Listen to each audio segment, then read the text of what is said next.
My brothers and sisters, time is one of the greatest gifts that Allah has given us. Every single day, we all have the same 24 hours. The question is, how do we use it? Some people waste time, some make excuses, and some maximize it and make the most of every moment. Today, I want to share with you 5 key ways to maximize your time, inshallah. Start your day with purpose. Bismillah, my brothers and sisters. Let me tell you something. How you start your day sets the tone for the rest of it. Many of us wake up late, rush through our morning, and wonder why we feel so unproductive. The truth is, if we begin our day without purpose, without direction, we are already setting ourselves up for failure. The Prophet Muhammad taught us the power of the early morning. He made a special dua, "Oh Allah, bless my ummah in the early morning hours." This means that the early part of the day is filled with barakah, blessings. But if we're sleeping through it, how can we expect to benefit from it? We must take advantage of this time. First things first, Fajr. My brothers and sisters, Fajr is not just a prayer. It is a mindset. It is discipline. It is a sign that you are truly making an effort for Allah. Some of us struggle to wake up, I know. The bed is comfortable, the alarm clock is annoying, and shaitan whispers just 5 more minutes. But let me tell you something, those 5 minutes become 10, then 20, then suddenly you've missed Fajr. Now, imagine the opposite. You wake up, you make wudu, and you stand before Allah while the rest of the world is asleep. The peace, the connection, the blessings, you can't compare it to anything. And then, after Fajr, don't just go back to sleep immediately. Use that time wisely. Plan your day. Have a purpose. What do you want to achieve today? What goals have you set for yourself? Many people wake up and the first thing they do is check their phone. WhatsApp, Instagram, TikTok. Before even saying Alhamdulillah, they are lost in notifications. My brothers and sisters, take a moment to thank Allah for giving you another day. Say Alhamdulillah. When you start your day with gratitude, with dua, with salah, your entire day will be different. You will feel more focused, more productive, and more at peace. And this is not just about spirituality. This is about life itself. Even successful people in this world, whether they are athletes, businessmen, or leaders, will tell you the importance of waking up early with a plan. They don't waste their mornings because they know that the morning sets the foundation for success. So, my beloved brothers and sisters, let us ask ourselves, how are we starting our day? Are we waking up with purpose, or are we just drifting through life because time is limited? And once it's gone, we can never get it back. Cut out time wasters. Bismillah, my brothers and sisters, let me ask you a simple question. Where is your time going? Many of us say, I don't have time, but if we actually look at how we spend our day, we will realize something shocking. We are wasting hours on things that bring us no benefit, neither in this world nor the next. One of the biggest tricks of shaitan is distraction. He doesn't always tell you, don't pray. No, he is clever. He simply keeps you so busy with useless things that by the time you realize it, salah is gone, Quran is neglected, and your day is wasted. How? Social media, endless scrolling, watching video after video, gossip, arguments. These things eat up your time like termites eating wood. You don't even notice until it's too late. Now, I'm not saying social media is haram. No, it can be used for good. You can listen to beneficial reminders, stay connected with family, even do business. But my brothers and sisters, let's be honest. How often do we open our phone to check one thing and suddenly 30 minutes are gone? You went to reply to a message, but now you're watching cat videos. You opened an app and now you're deep into people's lives, comparing yourself to others. Subhanallah. And then we say, I don't have time for Quran. My brothers and sisters, the same phone that keeps us distracted can also bring us closer to Allah. It is not about the tool, it is about how we use it. Then we have another huge time waster. Pointless conversations and arguments. You know the ones I'm talking about. Someone posts something controversial and we jump in, typing paragraphs, debating, getting angry. For what? What do we achieve? We are draining our energy on things that will not matter tomorrow. The Prophet said, whoever believes in Allah and the last day should speak good or remain silent.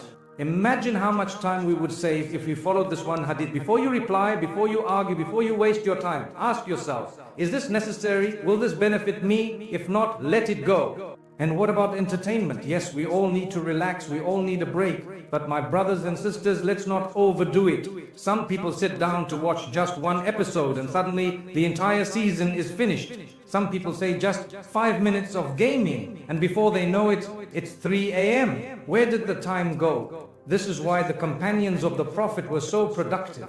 They valued their time. They knew that every moment was a gift from Allah. They didn't waste it on meaningless things.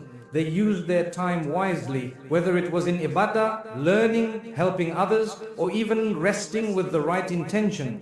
Because remember, it's not just about avoiding time wasters, it's about replacing them with things that bring you closer to Allah and make your life more meaningful. So, my beloved brothers and sisters, let us be honest with ourselves. What is stealing our time?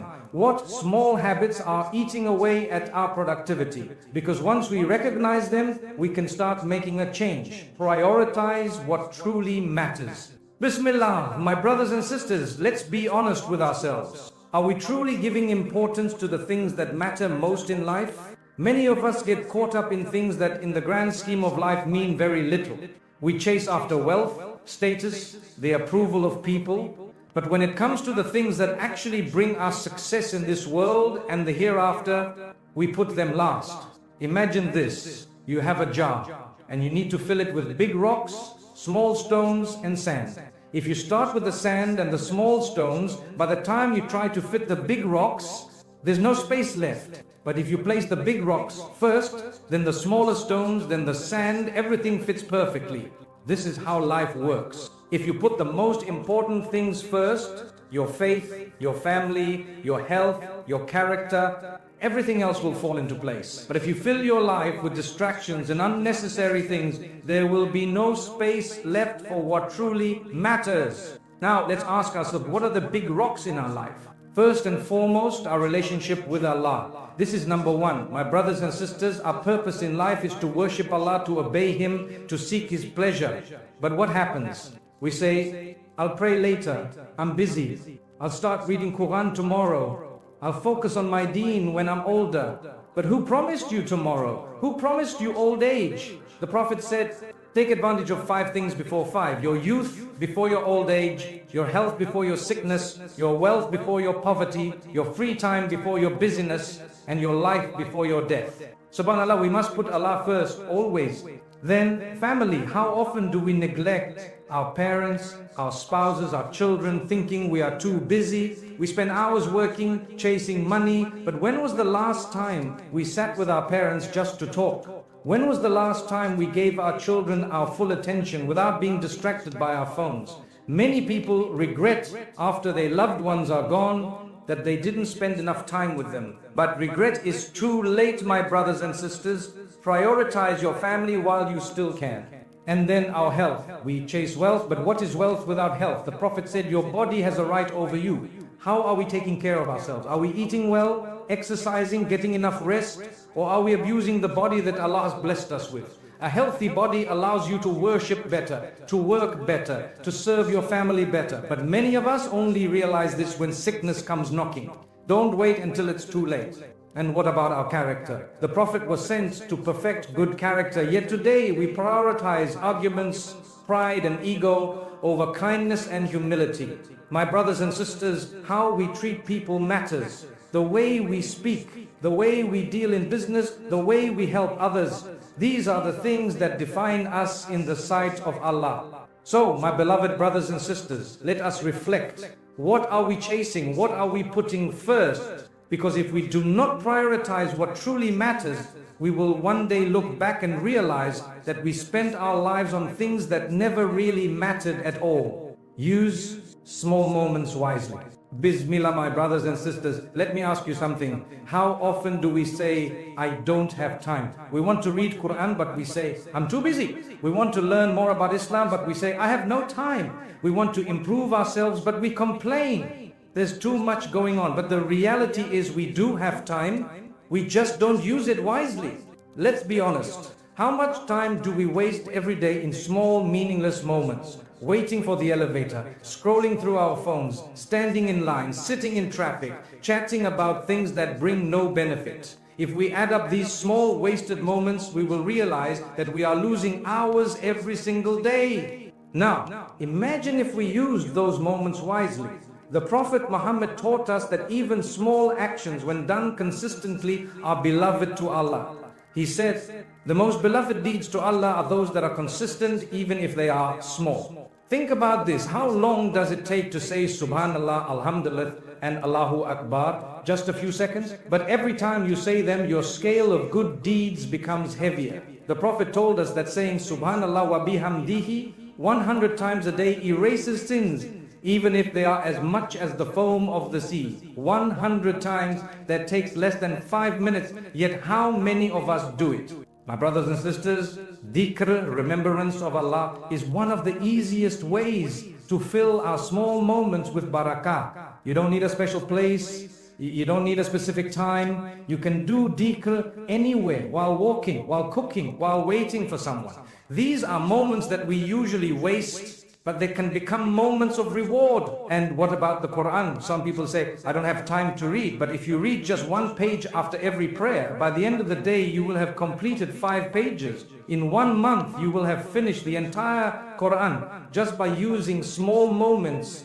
Even in our daily tasks, we can be more productive. Instead of listening to useless talk or music while driving, why not listen to a beneficial lecture? Instead of spending hours on social media doing nothing, why not watch a short reminder that benefits your heart? Instead of gossiping in free time, why not learn something new? And what about our relationships? How often do we say, I'll call my parents later, but later never comes? How often do we delay sending a kind message to a friend, thinking we will do it tomorrow? But tomorrow is never promised. Use small moments to strengthen your relationship. A kind word, a smile, a small gesture, it takes seconds, but its impact lasts a lifetime. My brothers and sisters, life is made up of small moments. How we use them determines what kind of life we live. If we keep wasting them, we will reach the end of our lives and realize that we have wasted years. But if we use them wisely, even a few seconds can bring us closer to Jannah.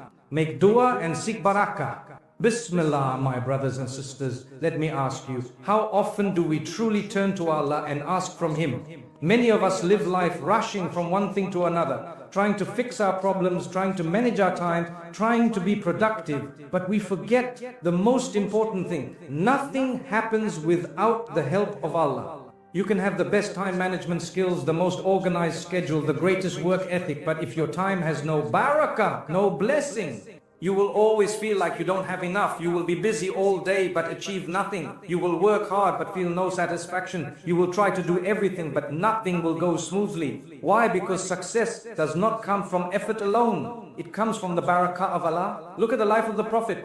He made dua for everything, before eating, before sleeping, before traveling, before making a decision, even before wearing his shoes. Why? Because he knew that true success comes only from Allah. And what about us? How often do we make dua for our time? We complain, I don't have enough hours in the day. But have we ever asked, Ya Allah, put barakah in my time? We complain about being unproductive, but have we ever raised our hands and said, Ya Allah, make my efforts beneficial? The Prophet taught us so many du'as to seek barakah. One of them is, Allahumma beklana fima razaqtana wakina atadana. Oh Allah, bless for us what you have provided and protect us from the punishment of the fire. It's a simple dua, but when you say it with sincerity, you will see the difference in your life. Barakah means you will achieve more in less time. Barakah means your wealth will be small but will go a long way. Barakah means your efforts will be multiplied beyond what you could ever imagine. But my brothers and sisters, dua is not just about asking, it's about believing. Some people say, I've made dua so many times but nothing changes. That's the wrong attitude. Allah hears every single dua and He responds in ways we do not always understand. Sometimes He gives you what you ask for, sometimes He delays it for a better time, sometimes He replaces it with something even greater, and sometimes He protects you from something you didn't even realize would harm you. Trust His plan. And dua is not just about worldly matters. Many of us make dua for money, for success, for health, but what about our akhirah? What about asking for Jannah? What about asking for forgiveness? What about asking for a heart that is content? The Prophet used to make this beautiful dua. Ya muqallib al-qulub, thabbit qalbi ala din. O turner of hearts, keep my heart firm upon your religion. This is the real barakah, to live a life pleasing to Allah and to die in a state of iman. So my beloved brothers and sisters, let us not underestimate the power of dua. Let us ask Allah for barakah in our time, in our work, in our families, in our wealth, in our health, in our worship. Because when Allah places barakah in something, even a little becomes enough. And without His barakah, even a lot will never satisfy us.